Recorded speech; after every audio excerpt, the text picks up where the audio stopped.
Okay. What's going on, LBHT crew B? What is going on? You want to know what's going on? What? I'll tell you what's going on. What's going on? That's going on. Oh, that's what I love to see. Shout out to Anonymous to start out the show. Says, greetings, everyone. Have a dynamic show. Appreciate you, Anonymous. Hey, I mean, let's go ahead and get right into it, man. Let's tell people how they can get some of this hot fire right here. All right. You want that nice little animation like you saw Anonymous get right there. Right below B, $ LBHT Show. That's the Cash App. Also, the pin link that you see in the chat box will take you to our stream elements. That's how we do super chat over here. Okay. Both ways, you leave your donation, leave your comment, and Microphone Man will give you the salute. All right. Hey, we are streaming live. Well, first of all, it is Wednesday. Happy Wednesday. Hope your week is going well. But if not, hopefully it gets better starting right now. We are streaming live on YouTube, Twitch, Twitter, and Facebook. Yes, indeed. And look, you guys are already in here. You're in here. Brandon Bazel says, what's up, y'all? Dinner with the wifey, but I'm gonna get right with y'all. Hey, you enjoy that dinner. Don't rush that. That's important. You need, we're not going anywhere. You know exactly where to find us. Even after the show, you know where to find us. You can find us in the Discord, all right? Which you can find on patreon.com/LBHT Show. What's up, Tracy? Thanks for coming through. Tracy says, hope you guys are doing well. Appreciate and love your show. But I'm gonna tell you guys, I've told you guys this before. Like days where I don't feel good, I always start to feel better once I start the show. That's a fact. That's a fact. Allergy season is here. I've been doing okay with my allergies up until today. They were kicking my butt today. I don't know what it was. I took my Zyrtec and everything last night. I was good to go. I thought I was good to go, and it's been kicking my butt all day. But things are starting to clear up now. All right. That's thanks to y'all. Appreciate y'all. Willie Seabon says, what's good, fellas? I told some friends at the beginning of the offseason that I could see the Patriots. We're gonna talk about that. You guys saw the thumbnail. You saw the thumbnail. Yeah. Top Billin says, yo, we out here. Hey, shout out to Top Billin. Top Billin was here. He was here around 2:00 when I accidentally scheduled it at the wrong time. He's like, oh, early show? No. Let's go. No, there's no never early show, Top. Don't fall for that. Shout out to our guy Hendo from the Rogue Pod. Says, let's go. Best time of the week and best show out here. Hey, 0 for 2. 0 for 2 on that one. But appreciate you, Hendo. Appreciate you, Hendo. Just Aloe says, hello, LBHT crew. Hope all is well with you. Did any of you guys watch Harbaugh's hostage video? Might go help that boy. We'll talk about that too. We'll talk about that and how they it sounded like they were escorting that reporter out the room. They sure were. One Sessions, what's going on? Says, what's up? Hashtag LBHT crew. Salute to you. I know you guys are wondering, just real quick, right? As I give the shout outs here. I know you're wondering, man, this shirt, where'd you get it from? Well, you go to Mr. Galloway, MISTERR Galloway. Okay, go to his YouTube channel. All right, subscribe there, and there'll be links to his merch. Okay, good to be seen. I know you guys are looking at it. It's clean. It's clean. Shout out to Mr. Galloway, man. Pollen was looking at it too. Huh? So that Pollen was looking at it too today, huh? Well, I just put it on. That's probably why I'm feeling better. It's the shirt. Hey, salute to you, Tracy. Said, Tracy. What did she say? Ravens looking weak. Oh, boy, are they looking weak. Yeah. They are looking so weak. Do not support mismanagement, people. Don't support that. Okay. We have a lot to talk about. Let's see. D Weezy, what's good? Hey, thanks for coming through. Olumide. Is it Olumide or Olumide? Olumide. Yo, what's up, man? Thanks for coming through. See, Iron Addict. Hey, salute to you. Be the change you wish to see. What up, though? Hey, hey, shout out to you. Thanks for coming through. Xavier Smith says, gentlemen, been waiting all week for this. Man. What's up, Xavier? I appreciate that. Zeke Hokage, what's going on? King 95 in the house. Danity says, shout out to Angel Reese, Baltimore. Hey, salute to Angel Reese, man. Congratulations to Angel Reese. We'll be talking about her as well. Shout out to Davon, hashtag LBHT crew. Salute. Yes. Who else is in here? Keelan's in here. What's up, Keelan? What's up, Keelan? Bay Raven. Gang. Hey, shout out to you, Bay Raven. Hey, all right. MDT Sports is in here. We got Living Big, the Big Reg. That's what I'm talking about, man. All right. And of course, we got our guy Suge Knight 323. What up, Suge? All right, yes. Make sure you're subscribed over there as well. He just did a show last night, the Steel Conspiracy. If you haven't heard of the Steel Conspiracy, Suge is a Steelers fan, okay? And guests, Hendo and other guests, Rodney. They talk about Steelers and Ravens on that show. It's a lot of fun, and they talk about other things as well. Yeah, a lot of fun. So make sure you're checking them out. Joy Walker, what's going on, Joy?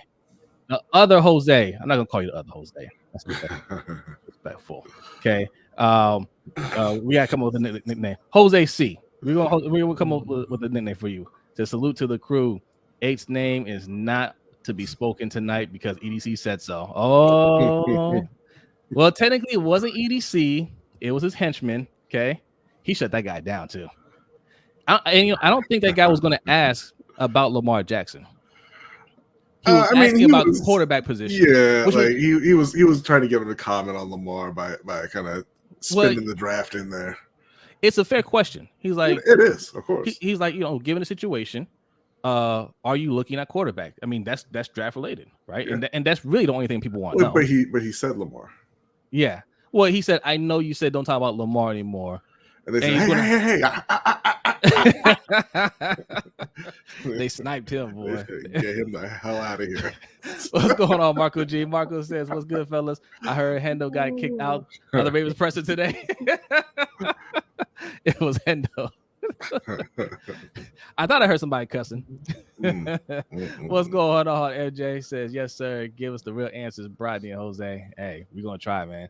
Keenan Ricketts, what's going on, Keenan? Salute to you. All right. Listen. Oh, and salute to Coach. Thanks for coming through, Coach Evans. And Coach. Like, I don't have to tell you guys, make sure you subscribe to Sip to Tally Films.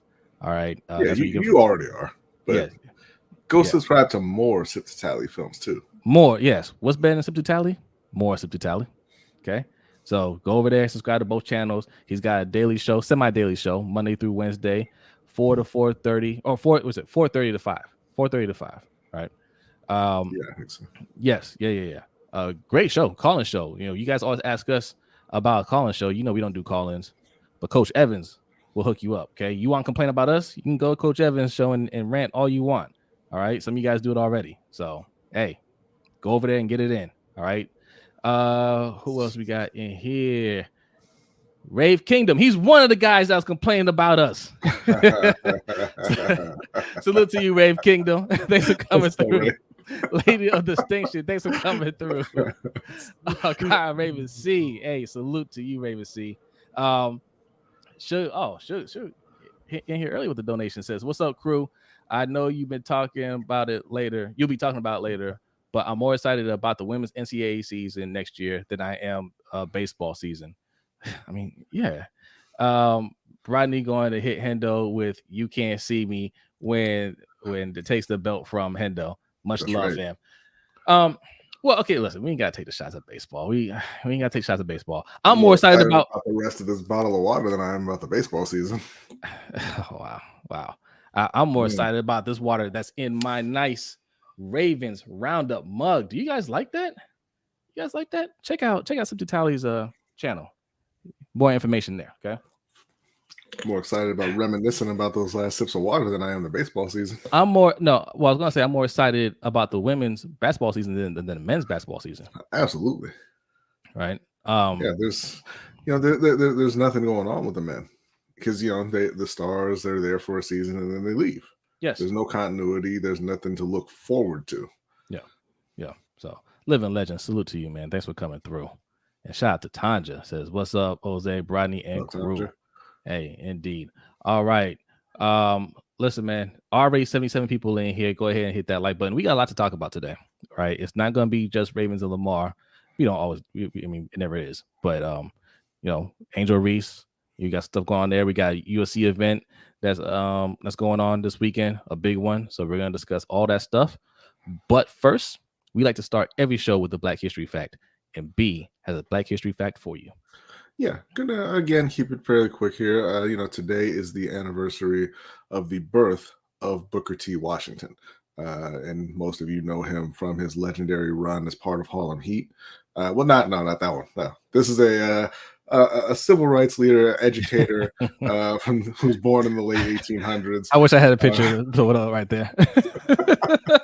But he was born as a slave, and was freed as part of the Emancipation Proclamation, and then started, going to school. He had to beg his mother to let him go to school. She agreed to let him go to school if he worked from 4 a.m. to 9 a.m.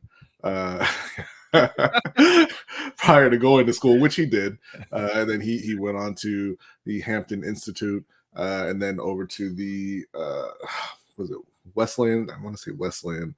I don't have it here now. It's a seminary, Wayland Seminary in DC. Most people, he wrote over 40 books, and he did a lot of touring and speaking events. Most people know him as the founder, not necessarily the founder, but the first leader of the Tuskegee Institute. At that point, it was the Tuskegee Normal School. It was a school for teachers. And kind of what happened there is he had a mentor, a former general, Samuel C. Armstrong, who kind of recommended him when he was 25 years old to be the one to lead Tuskegee. And he went, and they started off in one room, and he and the students actually literally built the school. They made their own bricks. They built the school. They planted crops to sustain. They made the bricks? Yes, it was. Yeah, wasn't no Home Depot. Wow. They planted crops to sustain themselves and everything. And the purpose, they had a mixed curriculum with academics and vocational teaching, and the purpose was kind of to have those students go back to their homes, which were mostly rural at that point, and be able to teach other Black people these important skills. And at that point, after taking over the school or beginning the school, Booker T went on his speaking engagements, and he was really out there raising money and to keep the school going, keep it growing. And he became close friends with a lot of really wealthy people, a lot of white philanthropists. And his kind of view of Black people in America was that they should focus on self-improvement and being apart from white people, and just kind of building on your own, and then eventually white people would accept Black people as equals. That didn't really go over well with some of the younger activists like W.E.B. Du Bois, who was vocally opposed to Booker T's stance. And that kind of spurred Du Bois into helping found the NAACP. But obviously they're from different times, right? Booker T was born a slave, and he probably thought he was being pretty bold in just what he was doing. But as the generations go, people get bolder and have bolder ideas. They want things now. They want more, essentially, right? But Booker T was essentially the Black leader of his time. And an interesting side note there, his mentor that I mentioned, the former general, he was a white general. He was born in Hawaii, and actually graduated from the same school that Barack Obama did, which I thought was kind of interesting. But again, that's today, April 5th, the anniversary of Booker T. Washington's birth. Now, are you sure he was born a slave? Because just Aloe said he went to high school with Booker T. Washington. Oh, my bad. You said you went to Booker T or junior high. My bad, just Aloe. My bad. I read that wrong. You ain't gotta do Booker T like that, or just Aloe like that either. Coach, I saw your comment. I'm looking for it. Oh yes, he says men's college is over. I agree. Yeah, I agree. I mean, it's been done, but this kind of drives the point home. Yeah, you're not going to get that kind of rivalry in men's college basketball anymore. If you do, that would be an outlier. Yeah. All right. I know that's cool, Mr. J. I know. I'm sorry. I'm sorry. Yes. Just Al knows I'm just kidding. He knows I'm joking. He says you are a funny guy, Jose. All right. Agent E, what's going on? Just in time, man. Just in time. Okay. So I mean, look, the title is what you got? Black History Fact. Oh, take that down now. Yes, so thank you. Thank you. Into the other topics. We've been slipping on our our little our headline game there, because we messed up last week too. We desperately need an actual producer. Man, I'm telling you. Yeah, the assistant producer's not cutting it. Shout out to he's doing right now. He's playing a board game right now. What board game they playing? I don't know, and I don't care. Oh, I'm just saying he's supposed to be here doing his job. We need him to grow quick so he can get a producer. All right.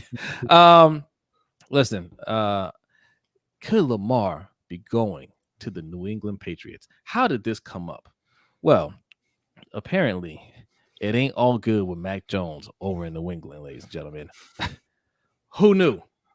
Who could have foreseen this? Who knew that he's not the next Tom Brady? Who knew that Bill Belichick was not satisfied with his performance? Who knew that they weren't 100% in on Mac Jones?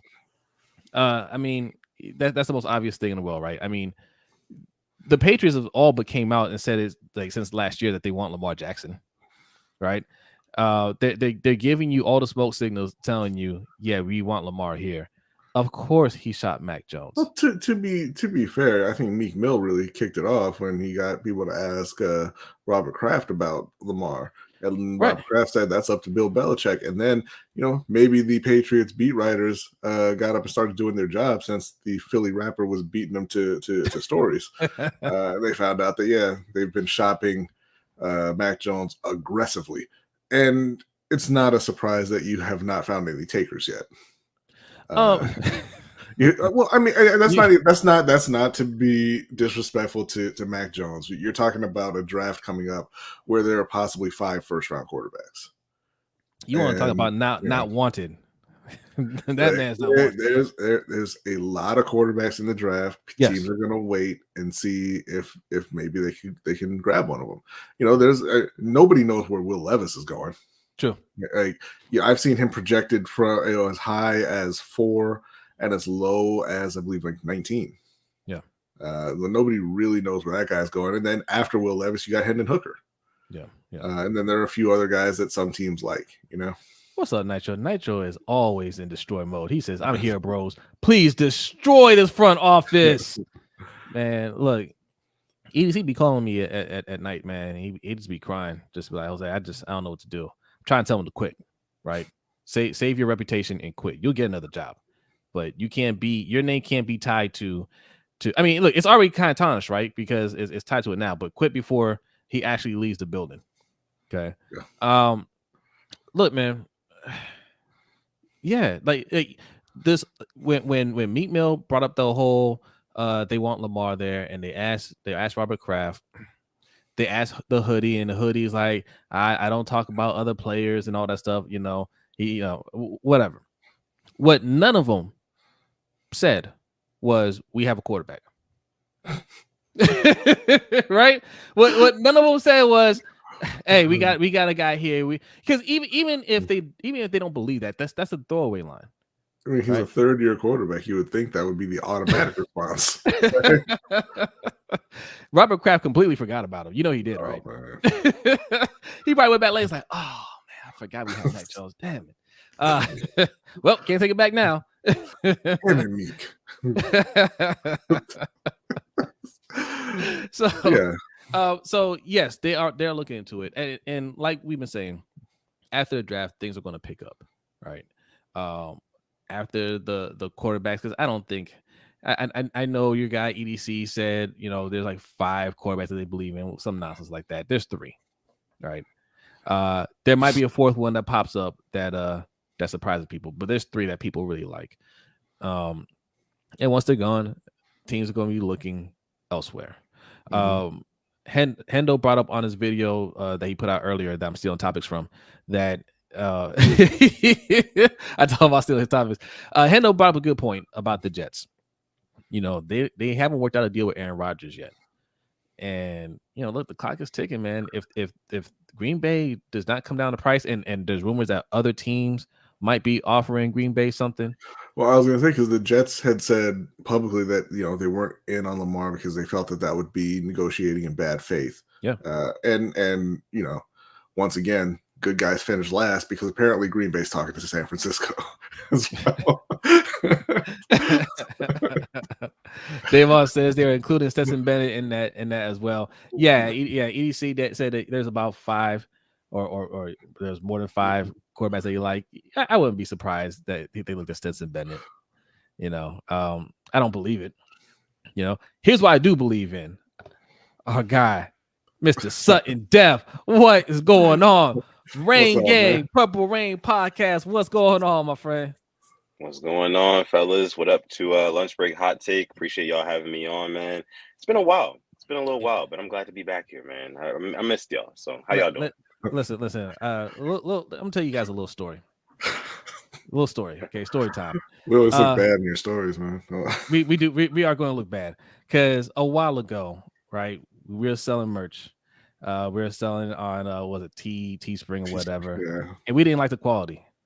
And this man right here, Mr. Sutton Def, he has a clothing line. Okay, Allure. Okay, yes, overlooked, underrated, right? Yes, sir. Yes, sir. And we're like, man, he got some dope stuff there, man. Like, I wonder, how who's his plug? So we hollered at him, right? We hit him up. He hooked us up with his plug, and he was like, hey, man, I'd love to do, go on the show with you guys, talk USC. You guys talk USC. And we're like, definitely. We're going to get you on the show. Sir. That was like 2 years ago. Yeah, and here he is today. Wow. I am so sorry. Sorry. We are bad at scheduling people, man. But you're finally here, man. Welcome. We are so happy to have you here. Yeah, man. I appreciate y'all for having me on. All right. So look, we're going through a bunch of topics here. Ravens. We're going to talk some Angel Reese, UFC.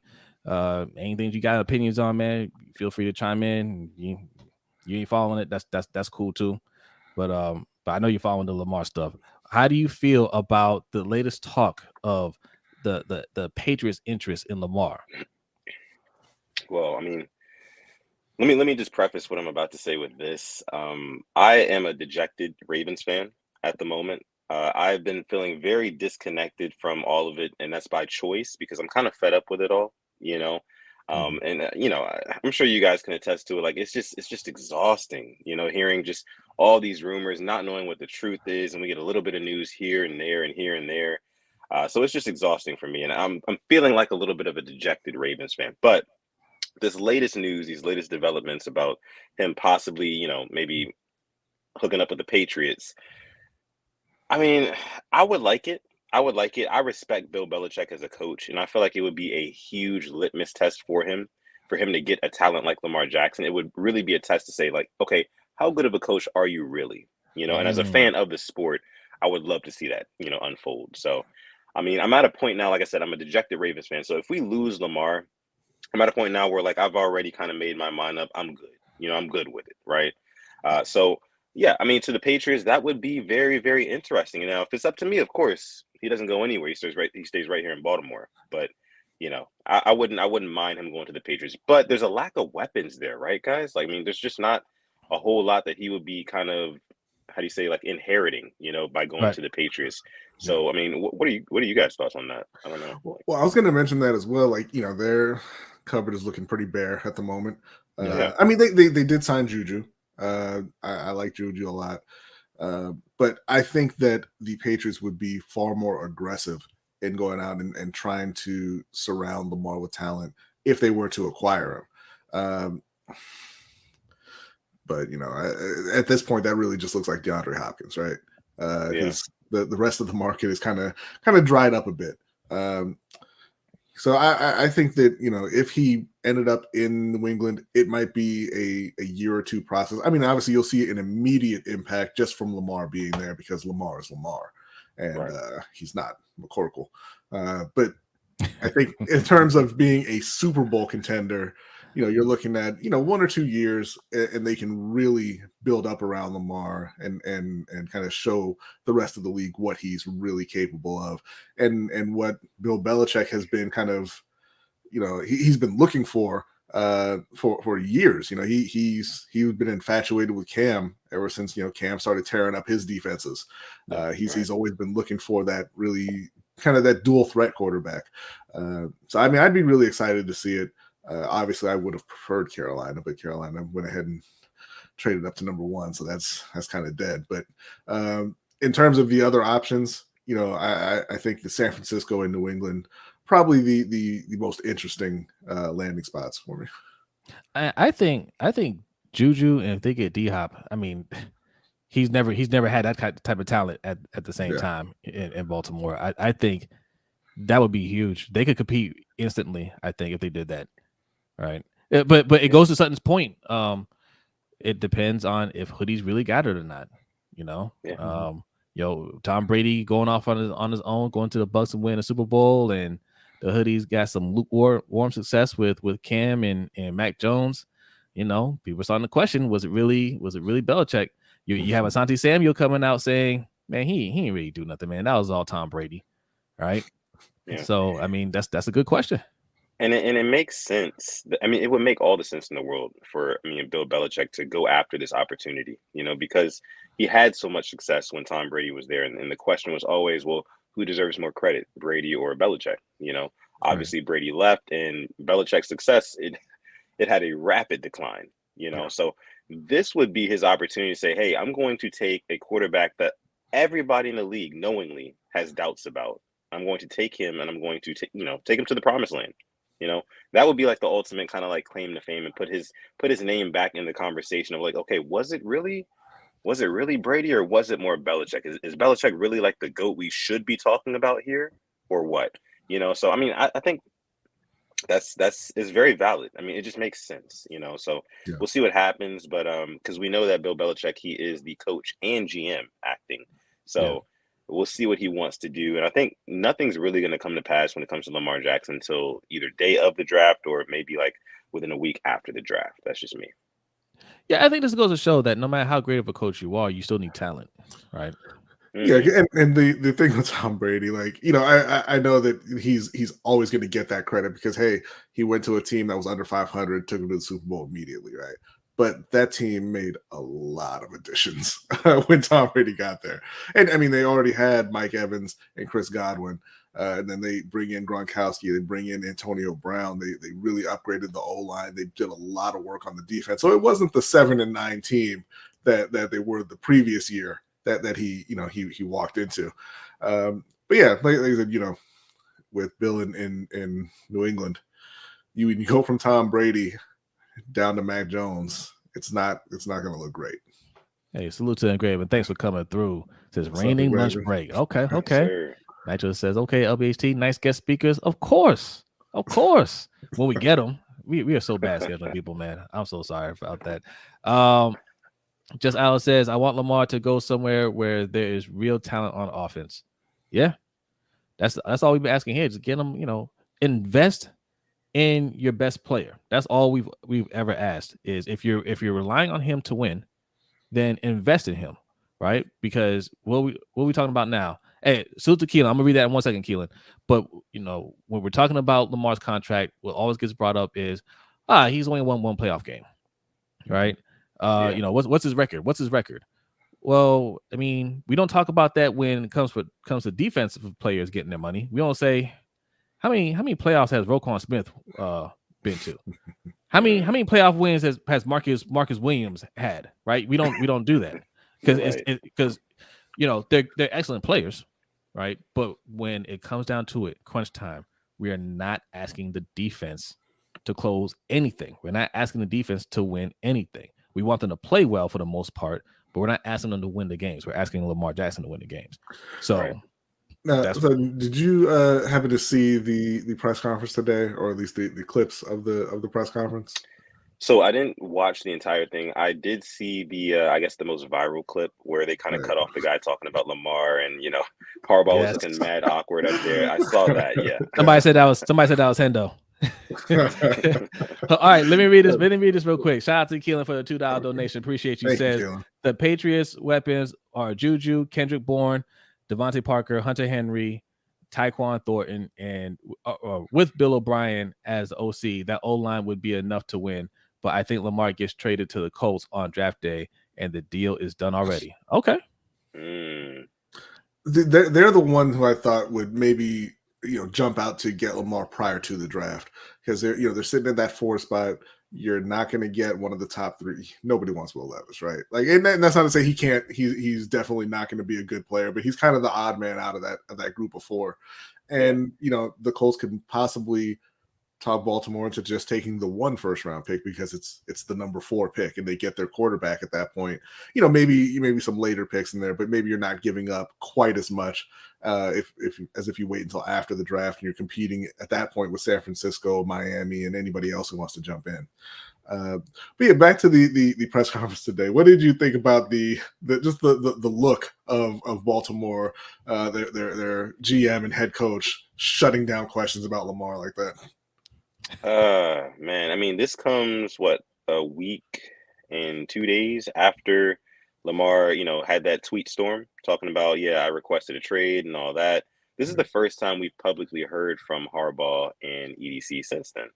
And I found it very interesting for them to, shut down completely all questions about Lamar Jackson, because beforehand they would entertain it, they would entertain those type of questions, like with no, backlash or flack or anything like that.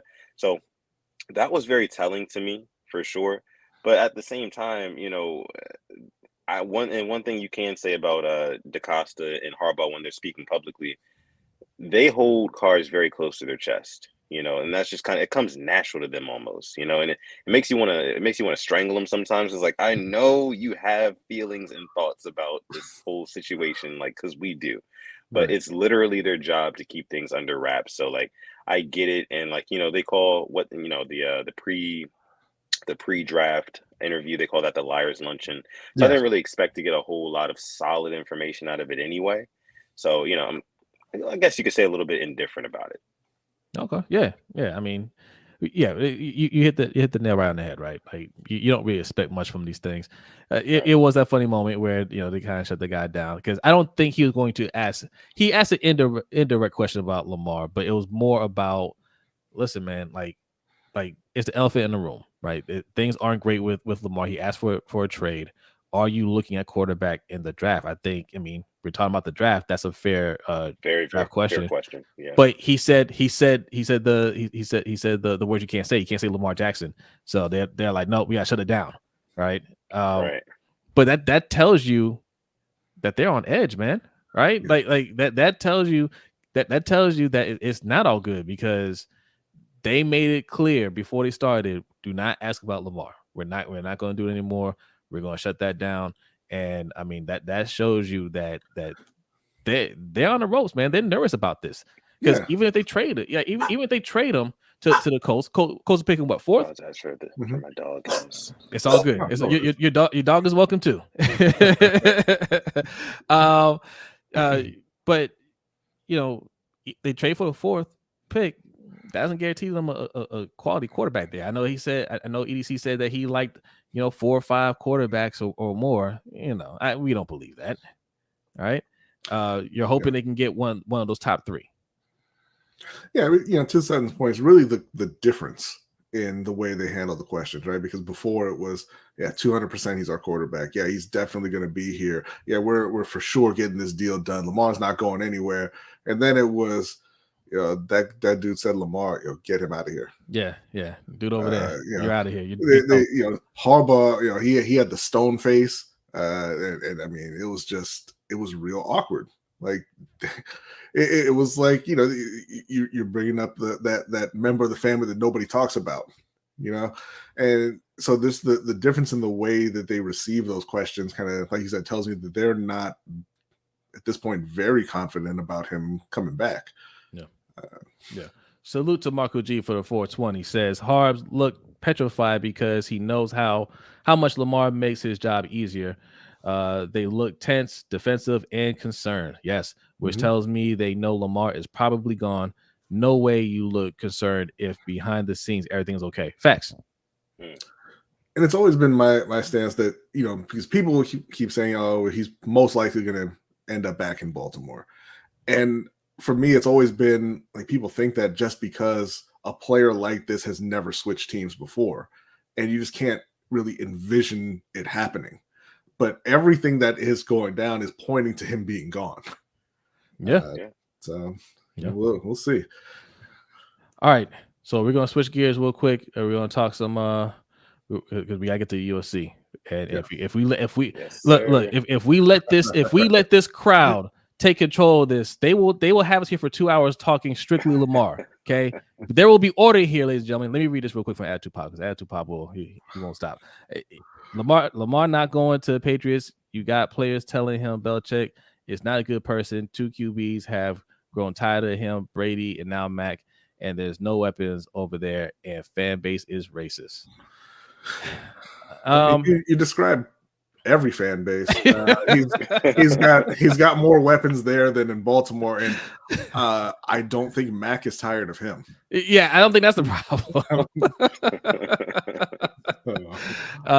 Yeah, I mean, listen, if that's the case, Mac, I guess I love his confidence, right? But JP, he's talking to Tanja. His lying and nepotism has come full circle in a situation. They can't hide from something so obvious like this. Yeah, I agree.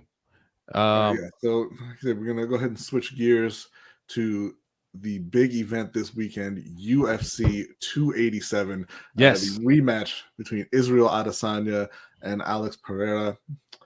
I was pretty shocked how the first one went.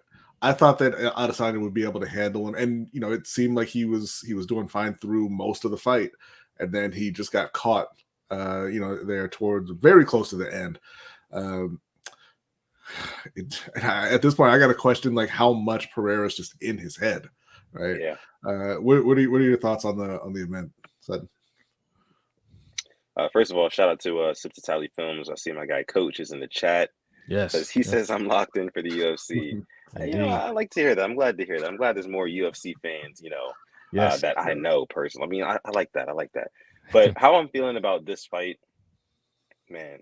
And let me preface what I'm about to say by saying this. And I know I've done this twice now, but I have to. I'm a huge Izzy fan.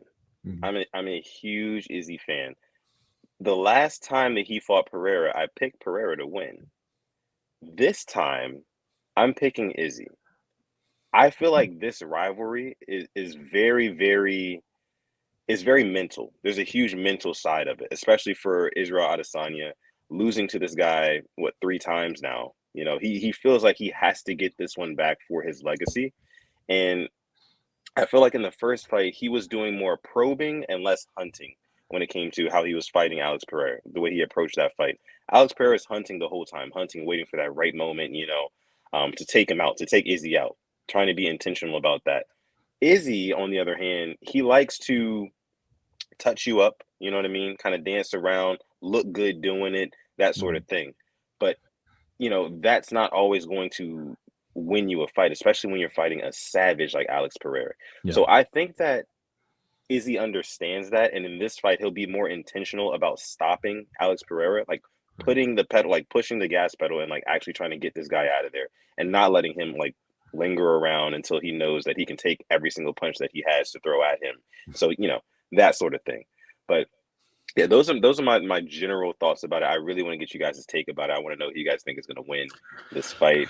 What are your thoughts, man? I agree with you. I'm picking Adesanya again. I picked him to win the last fight. I'm picking him again.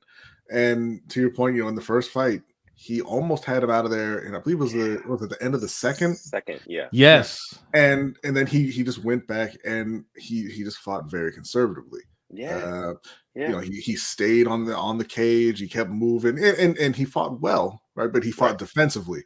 And I look, I'll say we did our show right after the fight. I thought it was a bad stoppage. He was now granted. I mean, he was definitely rocked, but he hadn't gone down. He hadn't gone down. No, he did. He did. No. I mean, he got back up. He was on his feet at the time they stopped it. He was crouched down. And my thing is, the reason that I think it was a bad stoppage is we've seen Pereira knock people out, right? He's a one-shot guy, right? He hits you one time and you go to sleep. but he landed multiple shots on Adesanya, and like I said, he went down initially, and he popped back up, and he was still trying to bob and weave. I think that Pereira was almost out of gas at that point, and I'm not sure that if you let it go, that he would have been able to finish him. I think that it was possible. Now, I'm not saying it's the worst stoppage in the world or anything like that. I just think they should have given him a little bit more time. Is all I'm saying. Sure. But I agree with you that I think he's going to be more aggressive. And I think an aggressive Adesanya puts Pereira away. Yeah, like that's the thing about UFC, man. Like, depending on the ref, like you see, I mean, we just watched a guy get his arm broken, right? Oh, I did see and, that. And then put in the chokehold, and it's just like, okay, well, that's excessive, right? But Adesanya gets he gets hit a couple of times. Like, okay, you're done. Like it's tough because you don't. Same thing with boxing. Like, when do you stop it? You want to afford a champion all the opportunities, but you don't want them to get hurt either. Yeah. And they're the closest to the fight. So, from our angle, it may not look like anything, but from their angle, it might look like something. It's tough. So I didn't like the stoppage either, but I would never argue with the ref in that situation if they stop it, a little too early. Yeah, I mean, I picked Adesanya. Shout out to OTR Mike. I got OTR Mike from Ring Kings podcast and Open Mic with OTR Mike. He picked Alex Pereira to win, and salute to him. And yeah, I think he was in Izzy's head a little bit, but I think also, yeah, Izzy got a little lazy. He dominated early, and I think he thought, okay, this guy's just not on my level. I'm good, and he got a little too lax at the end because he clearly had it in the bag, especially when he took Pereira down. And by the way, Pereira, man, like, if Izzy he can get you on the ground, you have no ground game. You got no ground game. And I think he just kind of let his guard down. And that's all it takes. It takes one punch to go the wrong way. And that's what happened. I don't think he gets caught again. So yeah, I'm picking Izzy to win. I think he finishes him this time though. Yeah, I think so too. I definitely think he gets it done. If I had to make a more specific prediction, I'm going to go with a third round knockout. I'm going to go with a third round TKO. I feel like he piles on the strikes, and because he can get to Pereira's chin. I mean, it's no problem. We've seen it. If he has the confidence to do so, he will do it. It's just a matter of him not being conservative, like you guys said, and being more aggressive. He has to put the pedal to the metal against this guy because he's not going to go down easy. So you have to really, like, I don't want to say bully him, but you have to be in his face. You can't give him too many opportunities to tee off on you, because if you do, he's going to tee off on you and you're going to lose the fight, So, yeah. Got to put him on the defensive. Mr. J the Six says, is he going to learn from Usman not holding back and let them hands fly? How'd you feel about that Usman fight? You know what? I actually had a very controversial opinion about that fight. I watched all 5 rounds, and immediately after watching the fight, I thought Usman, he took it, to be honest with you. I had Usman winning too. It was very close, but I had Usman winning. Yeah, exactly. I mean, the takedowns, you know what I mean? It's not even like the striking difference. And I know the numbers were in Leon's favor, but it didn't really seem like the strikes were doing all that much damage. And, damage trumps all when it comes to, like, refereeing. That's what they say the judges focus on most. Like, who's doing the most damage, And it didn't really seem like Leon was really hurting Usman like that. Even on, like, he had, like, a clean knee up the middle. And, yeah, those land, so those are points. But I didn't really see any sort of reaction. I didn't see any damage, anything like that. All I saw was immediately after that, Kamaru Usman getting to his hips and taking him down. Leon mostly did a good job at defending the takedowns, and that's why you kind of have to give him credit there. And in hindsight, I can see why they kind of edged it to Leon, but at the same time, I think it should have been a draw. I think that fight should have been a draw, but that wouldn't have been good for business, so I understand why they did what they did. Yeah, I'm not upset about Leon winning at all. I'm a Leon Edwards fan, and it was a very, very entertaining fight, I thought. So, Now, I had Edwards winning, but I also thought they could have easily taken some more points. They could have easily taken some more points from him. He had more than a few low kicks there. I'm like, yeah, that was slide. Grabs by any means necessary. But you know what? Who's wearing that belt though? He's got it. But listen, guys, I don't know how long he's going to keep it because I don't really see any favorable matchups for him in that division. I mean, Colby Covington is going to be in his face all the time. I don't think Leon likes that. A Gilbert Burns, I think, could get to his chin, clip him, put him down. Nate Diaz clipped him, right? Yeah.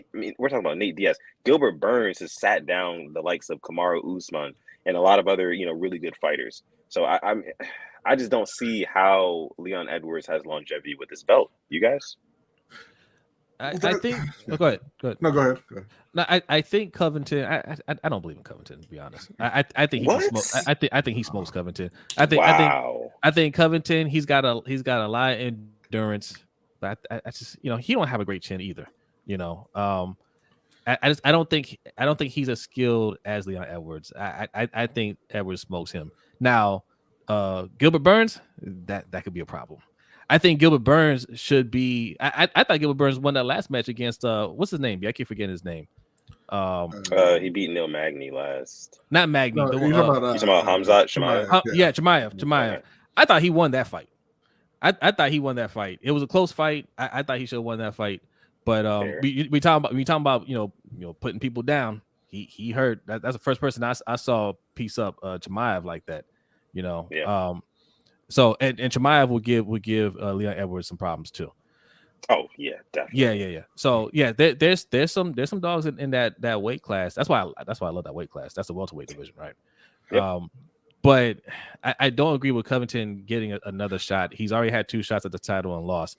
The only person he's beaten since then is Masvidal. Yeah, and that's what I wanted to ask. What do you think about Covington even getting a shot at Leon Edwards? Because I'm with those. I don't think he deserves it. He lost twice to Usman. His last 2 wins were a washed up Tyron Woodley and Jorge Masvidal, who's not really a top tier fighter. Gilbert Burns is going to get put on a show against him on Saturday as well. So, he doesn't have any impressive wins even in like the last 3.5, 4 years. And he's just being very inactive and just kind of talking a lot about wanting that shot. Do you think he deserves it?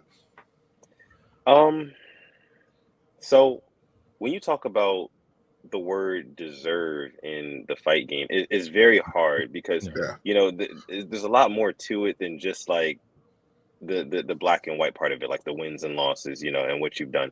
It's more about like how you entertain, because it's all entertainment. It's prize fighting at the end of the day. So I mean, the more entertaining you are, the more opportunities you're going to get. I mean, that's just how it is, Especially if you can back it up. I mean, and I know you're saying Colby just has good endurance, but this good endurance is like one of the top weapons you can have in MMA. For sure. I truly do believe that, because if you can stay in a guy's face, as long as you can go as hard as a guy for, longer, you're going to be able to beat the guy. So it's just like Colby has that. And I think that the main reason why he has so much respect within this division is because of those battles with Usman, especially that first one where they went toe to toe, the entire fight. I mean, both fights, honestly. Yeah. But,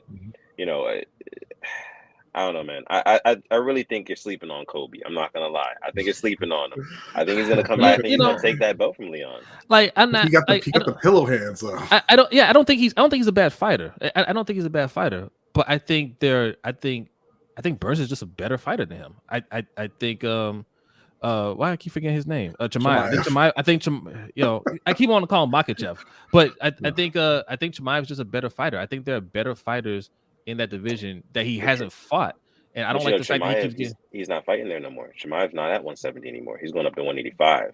Is that a permanent move? I know he didn't. Okay. Dana said his next fight will be at 185, so I think he's going to keep going there because he can't make 170. He's missed weight, So that's the whole reason he was fighting Kevin Holland. Unless he was supposed to be fighting Nate Diaz, but he could not make 170 to save his life. He's like 15 pounds overweight. I just like I said, he had 2 title shots, and he couldn't get it done. I don't, and the only other person he's fought since then is Masvidal. That's just not enough for me to see him in another title shot. You got somebody like who's more deserving? I would say Burns.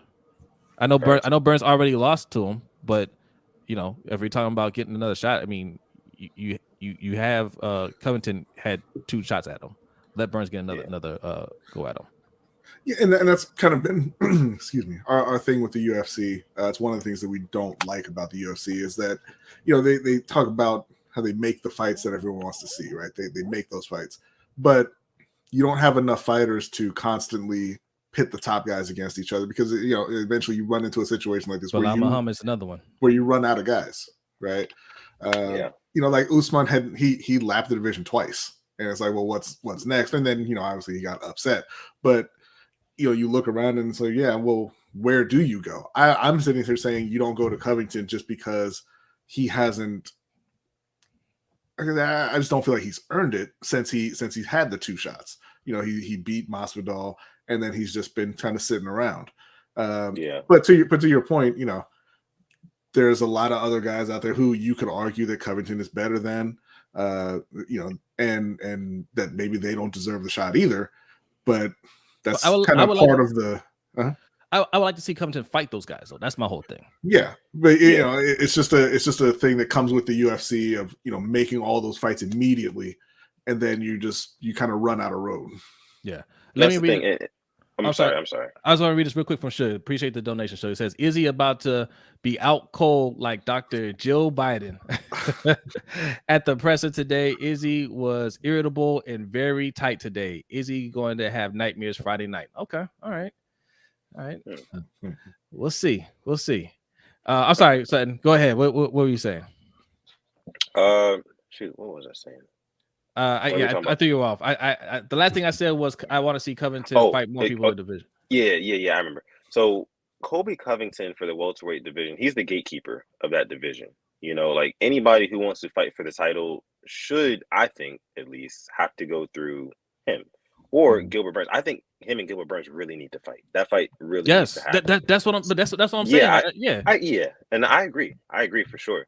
But when it comes to making the choice between, and we're talking about the UFC's perspective here, hey, do we want to make the fight with Gilbert Burns or do we want to make the fight with Colby Covington? Who's going to make us more money? Mm-hmm. Colby Covington's going to make you more money, and it's all about their bottom line. So that's why it's one of those things where it's like not always about what you say, but how you say it. And Colby's one of those guys where like he can come off in a very entertaining way. I mean, you look at the views when the UFC, they market him and they post him on their YouTube channel or whatever, the views go through the roof, because people want to see Colby, so I understand why they're fast tracking him to more and more title shots. But I agree with you. I do think he needs to fight Burns. So here's the other problem we have, Sutton, with we are not Dana White fans over here, like at all. I think Dana White, you gotta give him credit for building up UFC to this point, right? But he just doesn't promote his fighters well at all. Like he depends on Colby Covington to be this cartoon character, right? And Covington has to create this character himself to stick out. But Dana White should be promoting his top fighters, and he tries to pick favorites. And if you're not his favorite, he not only not promote you, like he puts you down, right? Like these fighters, I mean, John Jones should be the most popular, like he should be right up there with Conor McGregor, right? I think he's the greatest fighter ever in UFC history, at the very least one of them. And like his name should be up there, but Dana is always butting heads with him in the media. I've heard him call fighters boring, right? Or, he'll swear up and down this fighter won't get a match if they don't take this fight. Like he's always doing something that's counterproductive and something that you don't see, boxing promoters do. You rarely see them put down their own fighters. No, like they're going to promote that fighter no matter what. They're going to tell you why you should be interested in this fight. So there's a lot of shortcomings when it comes to Dana. And I think Dana puts fights together just based off of him being a fan. I think he's a big fanboy at this point, and he wants people that he likes, that gets along with him. Yeah, I mean, it'd be laughing. I mean, I take shots at Dana all the time, but I don't respect it. Like, I'm not saying like Colby Covington isn't, entertaining to certain people, and he's a good fighter, obviously. But the reason why we're in this situation is because Dana doesn't know how to promote those other fighters that don't want to make themselves a cartoon character. Yeah. And to your point, Sutton, I know that throwing Covington in there with Leon Edwards would probably be the more popular fight right now, but that's a kind of a thing that we have with the UFC as well. Is that's kind of taking the short view, because if you have Leon Edwards hold the belt for a while, now this is going to be counter to the whole deserving thing, right? But let Leon Edwards take a couple of easier fights to to build him up a bit, right? And then you put Colby Covington in with Gilbert Burns, and whoever wins that fight, then you're building towards an even bigger match later on. But they're just going to go straight to Edwards versus Covington or Edwards versus Burns or whatever. And this is something you see in boxing where they take that much longer view, and I think it's because each fighter has their own promoter, and they're looking out specifically for that fighter. But you build up to fights that'll have 6 million pay-per-view buys, 5 million, 4 million, or whatever it is, because it's something that's just built up over a longer period of time, and you get the fans kind of buzzing over a period of years. Whereas the UFC, it's, hey man, Paulo Costa is on a run, let's throw him in with Adesanya. And then they rush him in there. I mean, but I think it's better to do it sooner than later. I think about Floyd and Pacquiao all the time when I think about this sort of stuff. Like, if you wait too long, like even a second too long to get a match that's like should happening, if you wait too long, it loses its steam. It does a little bit, but Floyd and Pacquiao was one of the biggest fights ever. It sold a ton. For people who, I guess you could say, real sports enthusiasts, fight enthusiasts, not just the people who were showing up for the fight parties, just for the spectacle of it all. We knew, just like I know both of you guys knew that, okay, these guys should have did this at least like 5 years prior. Yeah, absolutely. And it's a disservice to the true fans of the sport when I think when you wait too long to have two top guys fight. But I'm just talking about in terms of strictly the bottom line, like you're mentioning, right? You can build it up to something much bigger, even if it is a little bit past when it should happen, right? We're seeing that right now in boxing with Errol Spence and Bud Crawford, and I think that's going to go the way that you're mentioning, where it's been too long.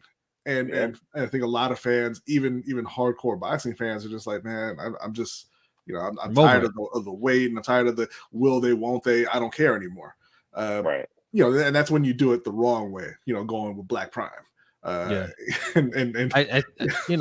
if you do it the right way, even if they're past their prime or it's a little bit past when it should happen, it'll still be a bigger event. Yeah. Now, okay, I want to switch gears here, but before I do, I want you to have a last word on the UFC topic. If you have any more thoughts on Adesanya or anything else, you want to discuss. Well, I mean, I'll say this. I think that it's going to be a very good fight card this weekend. I personally am still looking for, like, down the road, Conor McGregor versus Michael Chandler.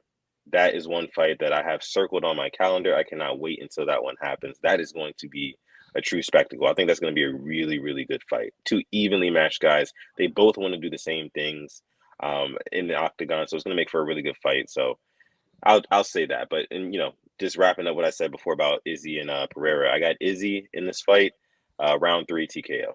Nice. Salute. Shout out to Z the B, says, what up, fellas? Finally get to enjoy the overtime show since I be late to the streams. Now just join Patreon. Salute to you, man. Okay. Salute to you. You guys want to be awesome like Z the Beast. In fact, let's take a minute before we switch gears to get a word from our sponsors. Ourselves. Yes, you know how we do it. We know how we do over here. Patreon.com/LBHT Show. That's where you can go and support. Yes, indeed. Yes, right where Sutton's pointing. All right. Let me ask you guys something. Do you have $3 in your pocket? You do? Perfect. Go over to patreon.com/LBHT Show. All right. That will get you access to our Discord. Okay. Because I know you guys, you're in the chat and you want to talk to they're waiting for us to get back to Lamar. That's what they're waiting for, right? They're waiting patiently. Like, okay, all right, someone want to talk UFC, someone want to talk boxing. You get all that in our Discord. Okay, we got Ravens fans, we got Steelers fans, Giants fans, all kinds of fans in there. There's a lot of Ravens talk going on in the chat. There's a Ring Kings channel. right? We talk UFC in there. Everything that your heart desires is on that Discord. All right. So it's $3 tier. Okay. It's essentially a one-time fee because even if you cancel, we don't kick anybody out. So, as long as you behave. So $3 is a great deal. But there's other tiers. B, real quick, tell them about the other tiers real quick. Yeah, so the $3 tier will get you into our NFL Pick'em League that we do every year, where we give away a custom LBHT trophy, or we did a plaque this season. So we'll have to see what we're going to do next year with that. The $10 tier gets That's you in. Right God damn it! Every time, I don't know why you put up the pictures. The pictures are ridiculous. Those the former champions right there. I want to see it. All right, cool. Congratulations to the winners. Whatever. $10 tier. No. It's not that. It's just the way they act. All right. The $10 tier will get you into our fantasy football league. We have a dynasty league going as well as a redraft league. The dynasty league gets you the custom championship belt that we have a picture of right here. Do we? Yes, right there. Damn it. Come on, man. All right. The custom championship belt. We're going to be upgrading the belt this season. It's going to look a bit different than that. But congratulations to Buck, who won the first dynasty championship this past season. If there's enough interest, we can convert that second league into a dynasty league as well. So you can sign up for that. We also have a $20 tier, which is a combined tier for this show and our boxing podcast, Ring Kings podcast, where you get everything that I mentioned, as well as our custom poker deck featuring our top 25 fighters of all time. We did a whole 5-part series on that. It was a lot of fun. So if you have not seen it, definitely head over to the channel, hit subscribe, and check that out. And all the tiers, yes, the $10 tier also gets you that LBHT crew coin that I forgot to mention. And all the tiers get you into the overtime show that we do after the live show every week. And like Jose mentioned, they get you into the Discord server as well. And you are muted. Yes. And if you're wondering about this shirt, okay, this guy right here, Mr. Galloway, this is from his store. Okay, good to be seen. So go check out his channel, Mr. Galloway, and the link will be in his description. All right. And we also have some merch too. Go to lbhtshow.com/shop. Okay, there's the link right there. Okay, we got all kinds of goodies on there, so go ahead and check it out. Listen, you guys know we're part of the Ravens Roundup every Monday night with Coach Evans from Sip 2 Tally Films. So quick shout outs. Make sure you go subscribe over there. You see us every Monday night 9 p.m. Eastern time. Also, it includes our guy Hendo. He's on the show. Rogue Pod. Go over there, subscribe. Mr. OTR Mike, open mic with OTR Mike. Okay, you got Chris Just Joking on the panel from Deep Cover Pod. All right, so go over there and hit the subscribe button. And Mr. Sutton from the Rain Gang, tell the people where they can find you. Yes, sir. Well, you can find me personally at Sutton Def, pretty much anywhere where you can find stuff at. So Twitter, Instagram, all that good stuff. If you want to subscribe to us on YouTube, you can go at the Purple Rain Podcast. And Rain is spelled R-E-I-G-N, not R-A-I-N, because it's Purple Rain. We're a Ravens-based podcast, guys. But we talk a lot of other sports as well. MMA. I wanted to get you guys, before I get out of here, I want to get you guys' take on the college basketball, the women's, the whole controversy thing. That's perfect. I wanted to get into that. But yeah, if you want to subscribe to our channel, we post content weekly, at least twice a week on our channel. So the Purple Rain Podcast. I appreciate you guys. All right, indeed. So it's perfect timing. Yes, we're gonna get right into that. So I think Mikey actually uploaded a video when he did his history. Let's see here. Let's see what after the game, finishing the way she started this season. LSU has been a confident group throughout. Yes, Angel Reese letting her know what time it is. She said, it's ring time. I'm getting one. You're not. All right. She said, if you hurry, you can go to patreon.com/LBHT Show and get yourself a coin, but you can't get a ring. Okay. Okay. So listen, Caitlin Clark, first of all, is an absolute monster. All right. Yes. She's an absolute monster. The hype is real around her. If you're not following college basketball, the person that she was taunting is like that. Okay. Yeah. And she lets people know that she's like that. And I have no problem with that. But she took that L because, Angel Reese, she's a bad chick herself. They got that W, and she let her know, hey, all that you was doing before, that ain't happening today. Okay, it's my time. And there are some people that were clutching their pearls in social media. They act like they've never seen trash talking before. One of the biggest offenders or offendees is your boy Keith Olbermann, just grumpy old man. Yeah, I mean, you've never seen trash talking before. That was the most benign trash talking I ever seen. And he called her an effing idiot. Yeah, one person say it was classless and all this nonsense. And it's just like, this was the biggest women's college basketball game in history, right? Yes. And you compare the ratings to a lot of other sporting events, and it's right up there. This was a big night. Like, why are we trying to bring the mood down with something so benign as that? You want to go? Oh, I mean, I was gonna say I loved it. I think that sports in general needs a lot more of that. And I know that there's nonstop trash talk just between the players, but I mean more overt taunting and trash talking. It makes the games more interesting. It makes it it makes you look forward to the rematch more, right? Like we talked about it on Steel Conspiracy. I'm not looking forward to the men's season at all. Right, I'm looking forward to the women's college basketball season because there's a lot of different storylines carrying over. There's a lot of narratives, a lot of things that you want to see play out, and stuff like this is a big part of it. You want to see Caitlin Clark come back and see if she can get that win over Angel Reese, because Angel Reese been doing this to her since Maryland, right? Yes. So you want to see that play out. You want to see those two go on to the WNBA and see if that rivalry carries on. So and listen, Caitlin Clark didn't care. Like none of the other players in Iowa cared that she was doing the John Cena thing or pointing to her finger. She just won a ring, right? The only people who really cared were on Twitter, who wanted to cry about Angel Reese and taunting the star of the tournament. But I thought it was fantastic, and I cannot wait to see where that rivalry goes next. Yeah. Sutton, your thoughts?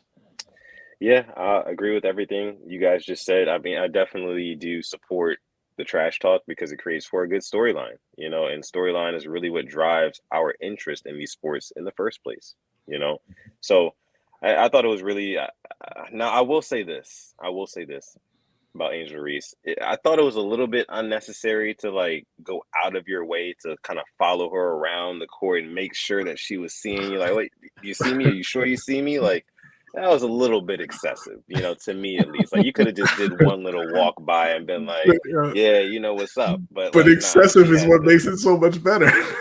You're right. That's why we're talking about it, right? That's why we're talking about it. But to me, I was just like, all right. And she kind of pushed the envelope a little bit. But you have to realize, too, I mean, how old is Angel Reese? Like 20 years old? Something like that? 20, yeah. We're talking about kids here. Like, I can't blame them for anything like that. And yeah, they want them to be like, role models for the kids that are coming up and expect to be in their same spot one day. But no, this is real life. This is what it is. This is a competition. And like Caitlin Clark, like you said, she wasn't mad about it because she understands what's going on. She understands the situation. You can't, dish it without being able to take it, and Caitlin Clark understood that. Now, where I really had an issue was that Jill Biden, the first lady, stepped out and said, I know you guys heard about this. Yes. She stepped out and said, I think that we should have Iowa at the White House too when we invite LSU. I'm looking forward to seeing both of them. And that was just awful to me. That was just awful. Like, why? Why did you feel the need to say anything? Infantilizing. It's terrible. Listen, there are some racial undertones to this whole thing, right? You have the Iowa team that, is predominantly white. You got the LSU team predominantly black. You had Caitlin Clark, who was a white superstar, right? And, she's drawing the ratings because she's got the swag. She's bringing eyes to the sport that didn't normally watch. And I think that's why you're getting the visual reaction right now, because there was, I don't want to call it the Great White Hope, but it's kind of like that, right? Like they were expecting called her this woman the queen of the clapback, right? Like the day before, right? And she lost, and it got thrown in the face a little bit. And there's some people that were kind of just putting too much emotion into this whole thing.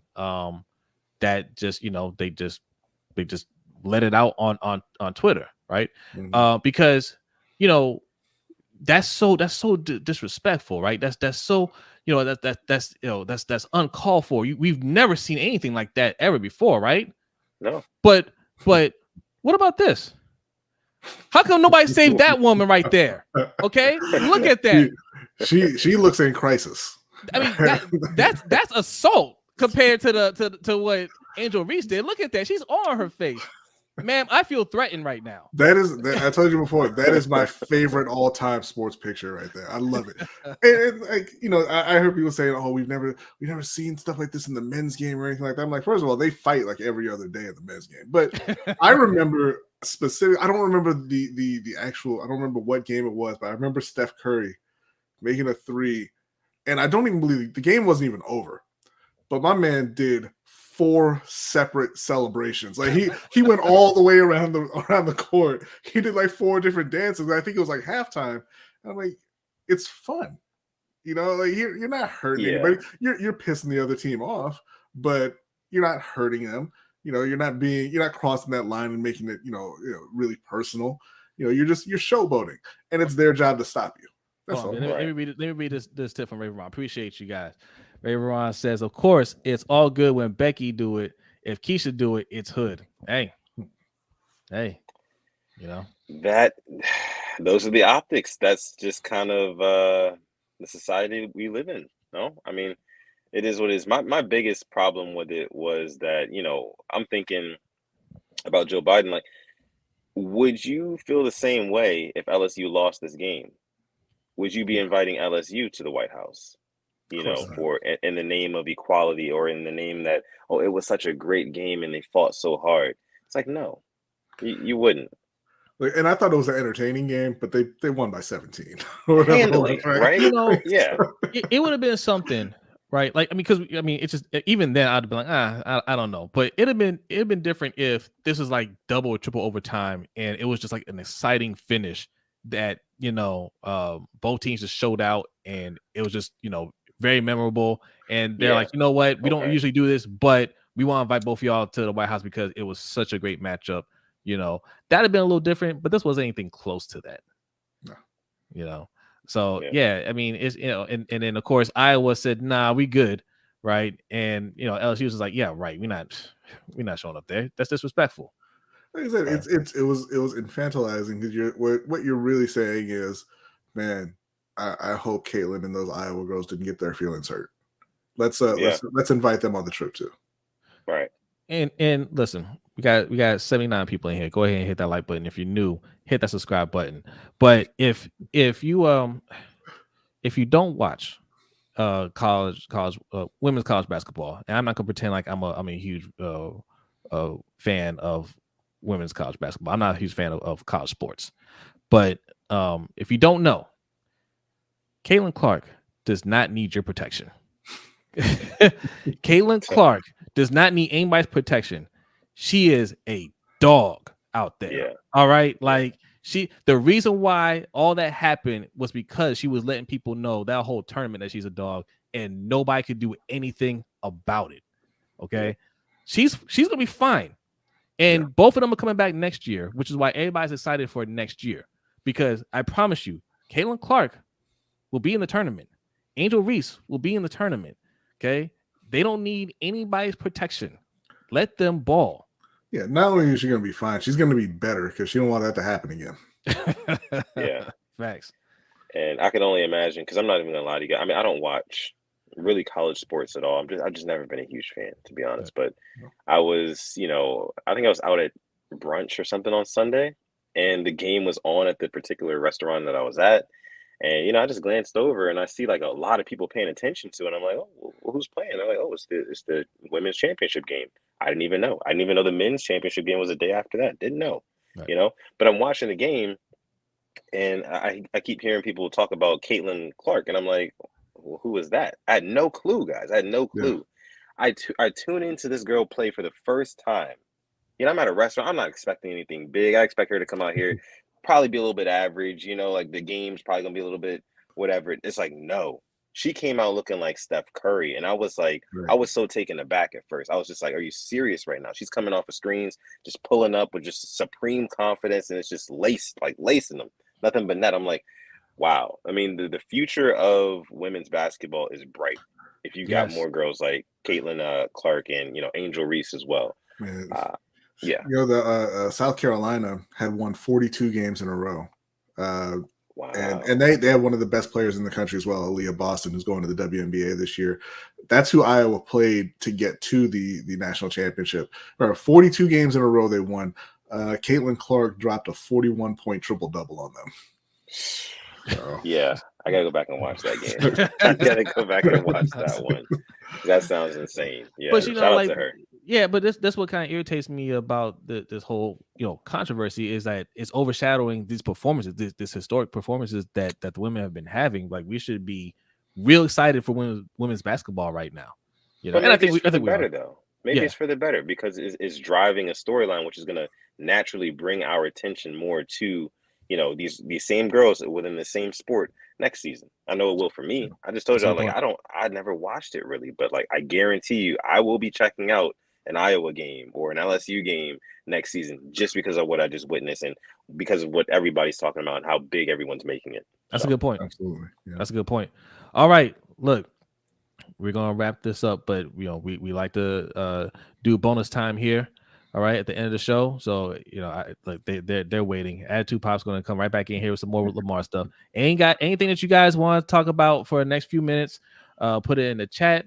We'll discuss it, and then we are going to be doing the overtime show after this for our Patreon members. Sutton, I'll send you the link. No pressure. If you want to come through, you can. If not, it's all good. You know, we appreciate you spending time with us. What are we talking about on the overtime show today? Let's take a look. Oh, look at that. It is Michael Bidwell. Michael Bidwell on his burner phone. Have you heard this story, Sutton? No, I have not. Okay, Michael Bidwell is the owner of the Arizona Cardinals.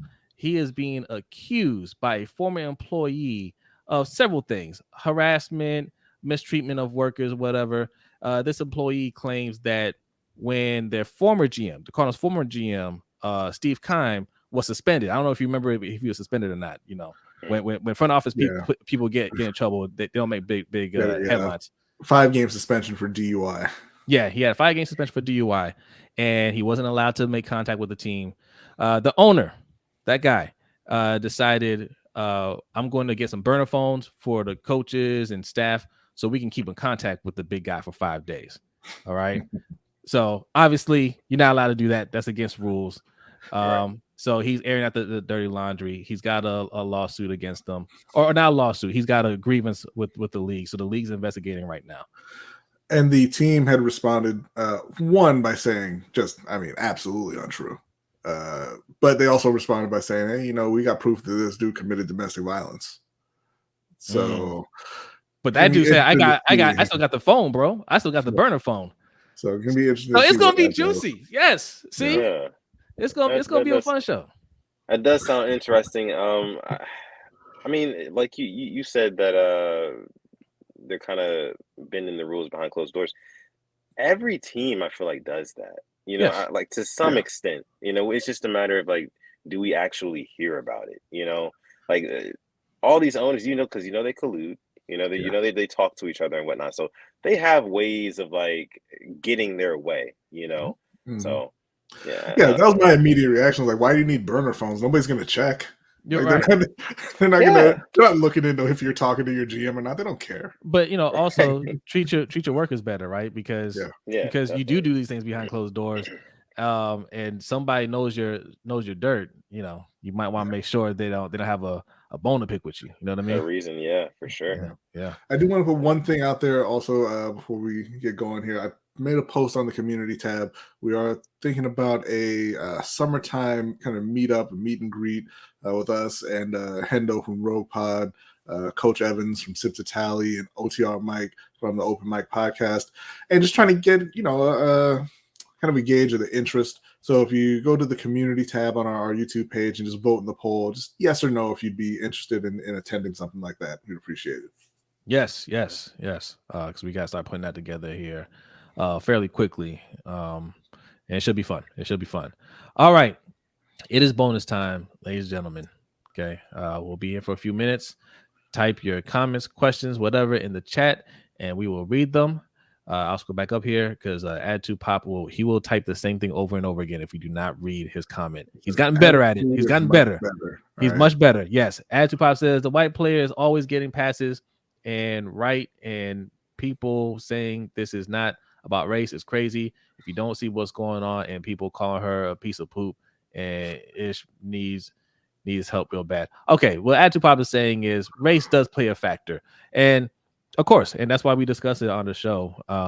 It's not everything. I think, you just have people that they really, were in love with Caitlin Clark. They're riding a hype train, which is well deserved. It was actually not a hype job, but when people that you're tuned in to and you're rooting for when they lose, you don't like when another team talks trash, right? But you also don't go straight to calling her a thug either. No. Well, listen, not publicly, but I'll tell you what, when the Titans spoiled our 14-2 season, and that guy from the Titans went on the press conference and started mocking Mark Ingram, I had some words for him. Okay, I didn't tweet it, but I didn't like it either. But yeah, being an adult, like somebody like Keith Olbermann, like be a grown up, man. You know what I'm saying? Okay, you didn't like it. That's what you tweet out, right? And then he tried to walk it back and say, "Oh well, yeah, I didn't see the whole thing, and I mentioned before that I didn't like what Caitlin Clark did, but you didn't call her an effing idiot though, right? You know what I mean? Yeah, true colors were definitely showed with that original tweet. I definitely think for sure, that was his knee-jerk reaction, and he didn't even realize in the moment who he was talking about, like a 20-year-old literal kid. It's crazy. But I do have to let you guys go though. I'm about to go ahead and dip out of here. But I thank you guys again so much for having me on. I have to get back on again in the future. Maybe anytime, before that Conor McGregor and Michael Chandler fight, we can have another chat. That's gonna be coming down soon. So let's do it. Sir. And I'll tell you what. I'll tell you what. We do a post-fight show for the big events. If you're up that late, because they end late. If you're up that late, you're always welcome to come on and chop it up with us. Okay, I might be checking in from like my phone or something from wherever I'm at, but I'll pop in for a few minutes for sure. Cool. So thank you so much for coming, man. Appreciate it. Thank you guys for having me. All right. All right. Yes, Sutton Def from the Purple Rain podcast. See, you guys didn't see that coming. See? Yes. Appreciate you, man. And shout out to Alex as well. Okay. Make sure you guys are subscribed over there. What we got here, Dandy says he surely wants someone to say that about he wouldn't want someone to say that about his daughter. That's how you know it's fueled racism. Hey. My favorite thing is people saying, "Oh, it's so disrespectful to do that in her face. You can't see me." What is more disrespectful on a basketball court than, "Oh, you're wide open behind the three"? No, I don't need to guard you. Because that's what Caitlin Clark did. She started. she took a couple steps like she was gonna guard. It's like, "Oh, that's so and so." Nah, never mind. Right. Look, there's a lot of trash talking that goes on the court. Anybody that played playground basketball knows that's how that goes down. Yeah. Right. In fact, our friend Coach Jansen, he invited us to go play basketball tomorrow. I bet you if we show up, there'll be a lot of trash talking. Okay. And listen, we're not built like those athletes, but we are going to talk all the trash. All right. JP says, isn't it funny how the Ravens slogan in 2019 was big trust, and now it seems there's a little to no trust between Lamar and the Ravens? It is funny how the Ravens image took a hit. First of all, I want to say I love it. Right. I mean, I hate that they couldn't recognize what they had in Lamar, right? Mm-hmm. But I love that Lamar didn't let them give him the black quarterback treatment, as we call it, right? Yeah. They didn't let him. He didn't let them run him to the ground, mistreat him, not give him any weapons, not give him any protection, right? He stood his ground. He said, "You're going to pay me, right? You're going to put a team around me." Him and other teammates and coaches have called out the coaching staff for just like the poor effort that they've put into this team in the front office. And now this squeaky clean image of the Ravens, this this one of the best franchises in the sport, right? Top-notch organization. It doesn't look that way now. You have everybody questioning their moves, and I think that's great, because this is what Cam Newton needed. This is what Donovan McNabb needed it. This is what Vince Young needed. Mm-hmm. This is what Vince Young needed, because Vince Young, yes, I mean, his career didn't turn out great, but it got off to a very bad start because he went to a team where a coach just didn't want him. Yeah, and you can't spend a first round draft pick on a quarterback and your coach not buy into him. Coach needs to be fired. Mm-hmm. And they let him hang around, and they just didn't put any effort into him. Lots of black quarterbacks have been derailed by their coaching staff and organization.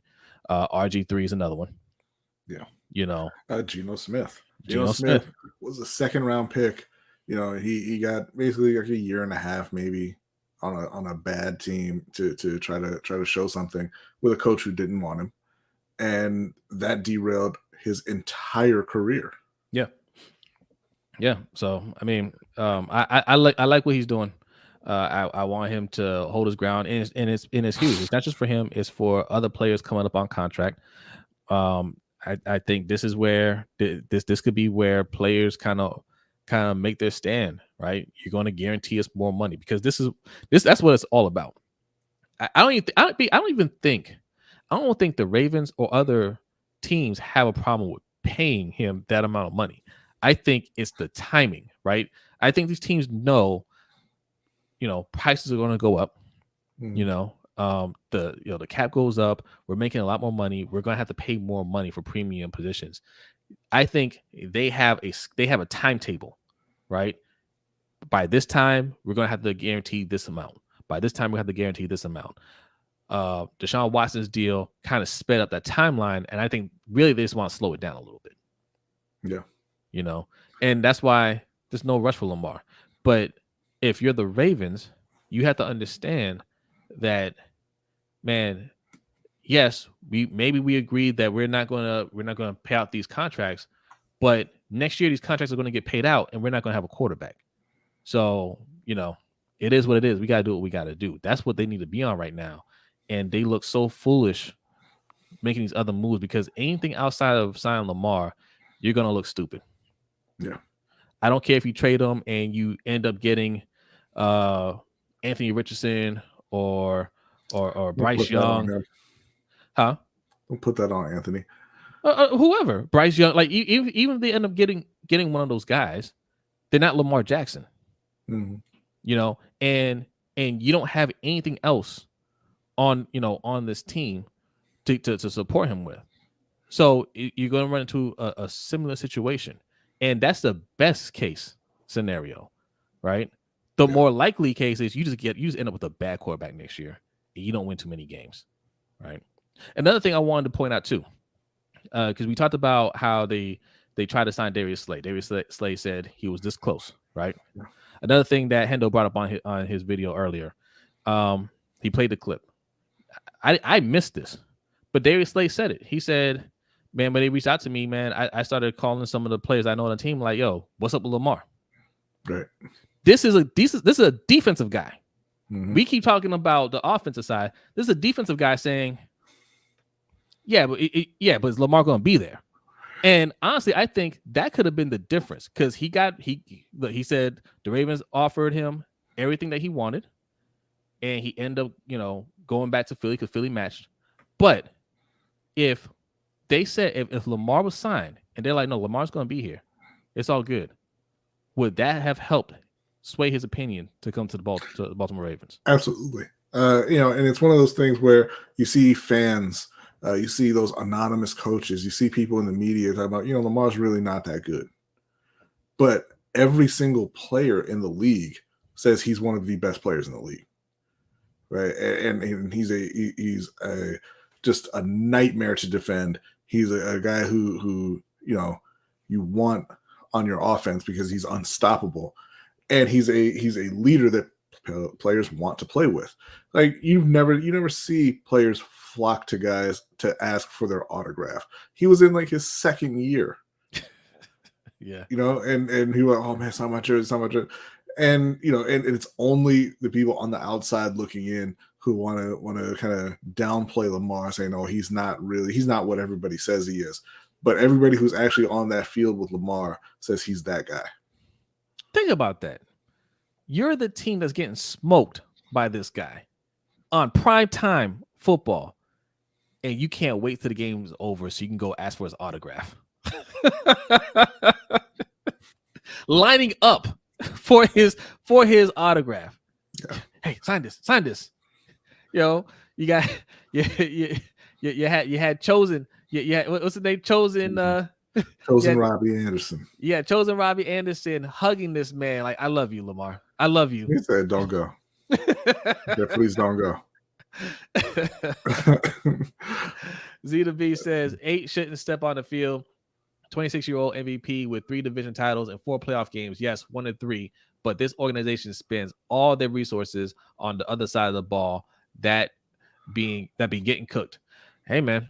So that's another thing that I put in the lineup, but we can mention it real quick. It was talked about on Coach's stream on the roundtable on Monday. Defense. Does defense still win championships? The answer is no. Don't worry if you're wondering. The answer is no. It doesn't still win championships. Coach had a nice graphic. We didn't have time to put together our graphic, but yeah. I doubt. I mean, we didn't put it together, but I have one here. Okay, well, hold on. But Coach had a graphic of the last 11 Super Bowls, because the Ravens are outside the 10-year window, so we gotta go 11 years to add the Ravens on there. Right. But the last 11 Super Bowl winners and what they were ranked defensively. Now, a lot of them weren't bad, right? Mm-hmm. And we never said you can just go out there and just have a crappy defense, but you don't have to have a top tier defense. Most of them didn't have top tier defenses, right? And what you see is you do need a good offense. So this graphic I'm about to put up, this is for expected points added for the offense, for team offense and team defense, and essentially what that breaks down to is just on each play, are you making it more likely that your team is going to win the game or less likely, right? So this is showing everybody. This is not just the winners, but everybody who made the Super Bowl from 2012 until now. Now, when you look at this, if you look at the further to the right your team is, the better the offense they are.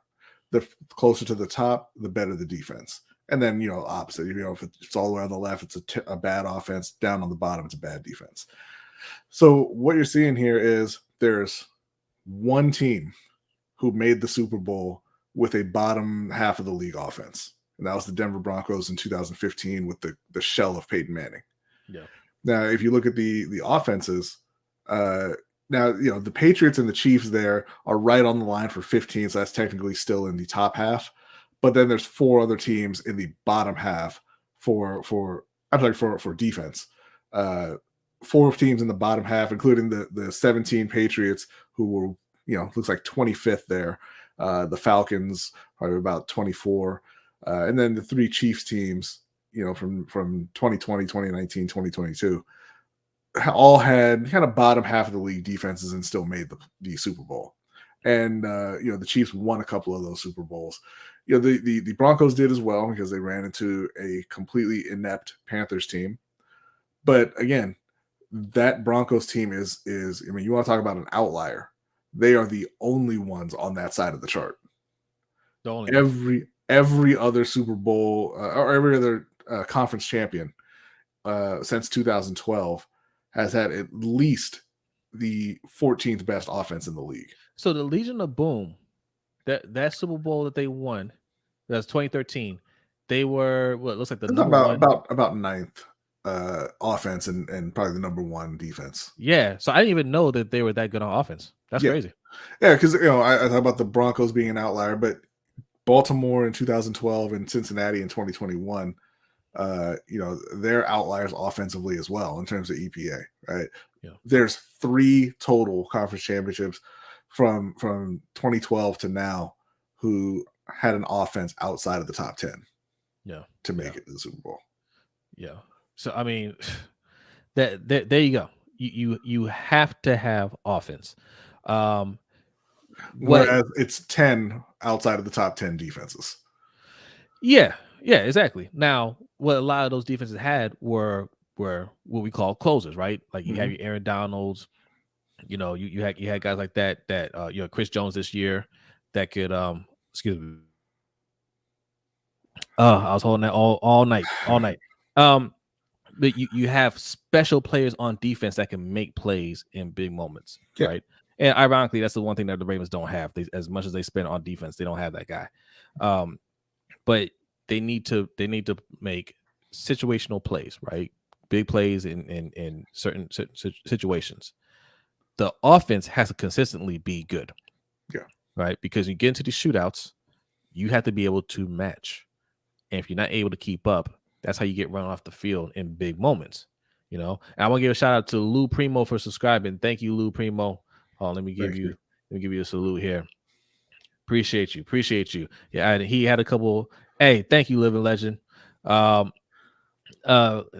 Primo says the NFL owners never liked Lamar. We saw that on draft night, and when they were telling him to switch to a receiver, now they are just showing it overtly. That's part of it for some of them, but I think a lot of them would love to have Lamar, but they're trying to kind of just hold the line right now because, like B, you pointed out, it ain't just Lamar, right? You got some running backs out there that haven't signed yet. It's everybody. They after last year where Christian Kirk got 18 a year. That's when Devontae got over 30 a year. Tyreek got over 30 a year. They're trying to suppress the salaries for everyone across the board. This season, the highest paid wide receiver in free agency is $11 million a year. The highest paid running back is a little over $6 million a year. Miles Sanders to Carolina. There's a lot of guys having to sign 1-year deals. This free agency is really, really slowed down. Like how you rewind like 5-10 years, guys like Ezekiel Elliott and Kareem Hunt would not be sitting in free agency this long. No. But the teams do not want to pay. Like you said, they're trying to slow down the escalation of salaries, even though the revenue that they're making is exploding. Yeah. And this is where players can win a battle, right? Because most of the time they're not going to win. But you have players that are more established and they're the top, some of the top players at the position. You don't settle, right? If you want your team to suffer, you want to go out there and get young, go ahead and get young, right? Let's see how long that lasts, because some of these teams are building for right now, right? The Jets have to, like, the Jets are they're in for right now. They're trying to get Aaron Rodgers deal done. If that falls through, what are you gonna do? Oh well, I mean, we're definitely not gonna pay Lamar. Right. Like they're not gonna do that. That the Rams, that's their whole philosophy. Yeah. Right. We have to win now, and that's the other thing too, because they will fold. Right. Like some of these teams, to justify the stadiums that they built, the TV deals, they have to have stars. Yeah. They can't have a bad product.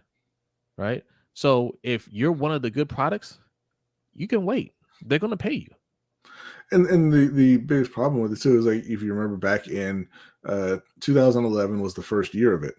the rookie scale contracts, right? Because rookies were making these huge contracts. Sam Bradford got an $80 million deal before ever setting foot on an NFL field. It's not right. And the NFLPA went right along and they said, hey, yeah, we want this. We want to limit these rookies' pay so that you can pay the veterans with that money. And the owner said, yeah, sure, we'll limit the rookies' pay. Right. Not that second part though. Yeah, we're not redistributing that money to the vets. Yeah. No, We'll take some money sir. back. Right. Exactly. So it's not just about Lamar here. Like he has to hold out, right? Because other players, they gotta fall. Like they all gotta follow suit, and I think they will. And I think he's gonna make it easier for them, right? Because he's showing how big of a mess it could be for your organization. And this is why I said before, this, like, the Ravens don't want to be a situation where they're the only idiots that don't sign the quarterback, because this thing turns a mess, right? And they end up being a bad team next year, which is what I think they will be. That's going to scare the other team straight. Yeah. Right? Like Cincinnati, like whatever Cincinnati was thinking, thinking about, no, we can't be that again. You know? Yeah.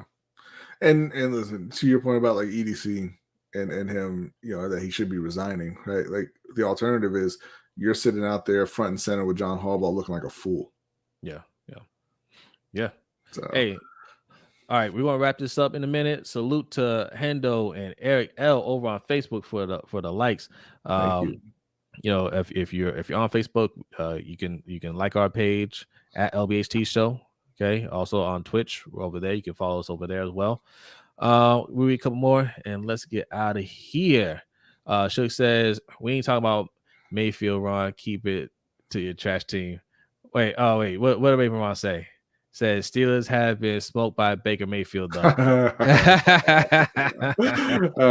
So you got to eat that one, man. You got you. Z2B says, what makes it worse is that all the teams in NFL have these stats. Organizations are stuck in the ways, and owners only care about revenue. Yeah, right. They care about revenue, and they care about doing things their way, because if it was about revenue, that's an easy sign. You sign Lamar. Like, how much money you think they're gonna make next year without Lamar? I mean, look, they'll make money. Don't get me wrong, but the value of the team goes down. The revenue will go down. It's not like they're gonna be in a red or anything like that. Well, I don't think the value of the team will go down. The revenue will, at least in the short term, but team values just stay going up. Well, yeah, that's true. Yeah, I can't take that from them. But listen, look, that ties into it, right? When you have a superstar, the value, it does increase the value. It may not. Yeah, but I'm saying it's not gonna go down. But it may not increase as quickly. But it's not gonna go down.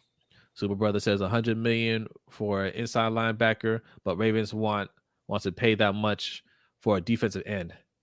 They won't pay that much for a defensive end. Yeah. That's why I don't buy anything that they say, man, because they're all about defense, but you won't pay edge rushers. They're all about defense, but you don't want to pay interior line. You just want to put it all in the secondary, because they truly believe that if they get that second corner, that second lockdown corner, they will be validated in their whole way of their whole train of thought. They truly believe that. They think, all we need is Marlon Humphrey in another lockdown corner. We got the secondary, we got the safeties. That's all we need, and we can show the world that we were right. Okay, but that's extremely hard to do, right? That's the other part of it too. Maybe you put together this lockdown defense. It's extremely hard to keep it together. Yeah. Right. And you haven't been able to do it. Whether you believe it or not, you haven't been able to do it. You can't keep getting chances to try to do this. Right. You didn't get Jalen Ramsey when you want to trade for him. You didn't get Xavier Howard when you tried to trade for him. You didn't get Darius Slay, even though you offered him everything he wanted. And why didn't you get Darius Slay? Because you didn't sign Lamar. Yeah. Right. So, I mean, you can listen to this nonsense about what other owners are saying or whatever. Okay. The players are telling you, if Lamar ain't there, I ain't playing. Yeah. Right. Chuck's Corner. Thanks for subscribing. Appreciate it. Thank you very much. Suge says no Lakers talk. They're about to get another ring. Oh, that's gonna be for overtime show. Well, no, not only the overtime show, but next week we're gonna have another special guest. Our guy Keeping It Real is coming back. That's gonna be right after the end of the NBA regular season, and just a couple of days prior to the start of the playoffs. So he's gonna come on. We're gonna be talking a lot of NBA. The Lakers are absolutely getting that ring. And by the way, we talked about Caitlin Clark and Angel Reese, and how you kind of have that great white hope, and then the ghetto black girl coming and hurt her feelings. Yeah. And we that's not really what went down. But that is what went down in Dallas, where Kyrie Irving came and stole my man Luka's joy. He stole his smile, and I want more people to talk about that. All right, we're gonna discuss more NBA on the overtime show. Get ready for that in a minute, man. We're gonna wrap this up. Thank you so much, everybody, for hanging out with us for an hour and 45 minutes. Thank you to our special guest, Mr. Sutton Def on the Purple Rain podcast. Listen, man, you gotta see he's a huge UFC fan. We talk UFC on here. We don't talk for it that much on the show. We usually say that for like the post fights, but that was a fun conversation, and I thank you guys for hanging around. I know a lot of you hang around for the Ravens talk, right? We didn't get to talking Panthers today. There's not a lot going on with the Panthers right now. They're just focused on the draft. Oh well, there is some news. Panthers getting some new uniforms. No, that's why I didn't bring it up. They're not getting new uniforms. This is nonsense. Just like it's like 80% of the stuff with the Panthers. All that happened is the Nike told them, "Hey, we have a color closer to the actual blue that you use, so we're going to be updating the blue in the uniforms." They said the silver's not going anywhere. That's new. It's not new. They're just updating the color. The uniform is going to be exactly the same. I was so hyped because I'm like, yo, if they get rid of silver, you know what that means? That means all black helmets every week. They're not getting rid of the silver. So, all right, y'all. Listen. Hit that like button on your way out if you're new. Hit the subscribe button. I want to say one more thing before we go. Right, every day it seems like there are new people wanting to try their hand at YouTube or doing a podcast, and we encourage you guys, if you have that itch, to go and start up a channel, start up a podcast. Right, go try it out.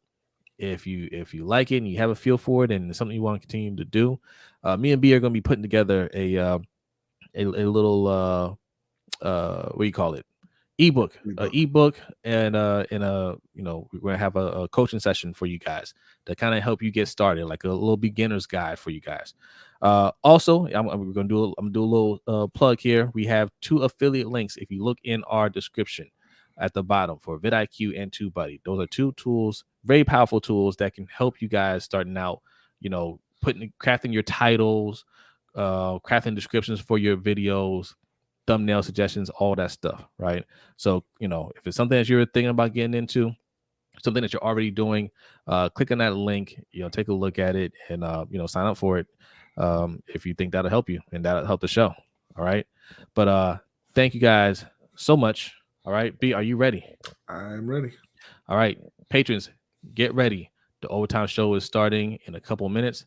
Everybody else, have a great night. Enjoy the rest of your week, and we'll see you next time.